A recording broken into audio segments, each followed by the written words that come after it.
লোকসভা নির্বাচনে মালদা উত্তর ও দক্ষিণে তৃণমূলের জয় নিয়ে আশাবাদী তৃণমূলের সর্বভারতীয় সাধারণ সম্পাদক অভিষেক বন্দ্যোপাধ্যায়। কি বললেন তিনি শুনুন। মালদা উত্তর এবং মালদা দক্ষিণ। মালদা উত্তর আপনারা জানেন আগেরবার বিজেপির প্রার্থী জিতেছিলেন এবং মালদা দক্ষিণে কংগ্রেসের আবু হাসেম খান চৌধুরী জয়যুক্ত হয়েছিলেন। এবারে যেভাবে বিশেষ করে 2021-এ যা ফল আমরা দেখেছি, মালদা এবং মুর্শিদাবাদ জেলায় যে ফল তৃণমূলের হয়েছে এবং যেভাবে মানুষ আশীর্বাদ করেছে তৃণমূল কংগ্রেস প্রার্থীদের, এবং তৃতীয়বার আমাদের নেত্রী এবং মুখ্যমন্ত্রী মমতা বন্দ্যোপাধ্যায় মুখ্যমন্ত্রী হওয়ায় যে অবদান মালদা জেলার এবং মুর্শিদাবাদ জেলার রয়েছে সেটা কার্যত অনস্বীকার্য।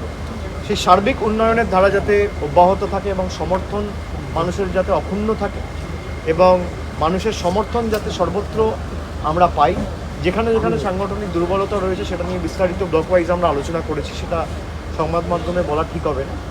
এবং আমরা অত্যন্ত কনফিডেন্ট, আশাবাদী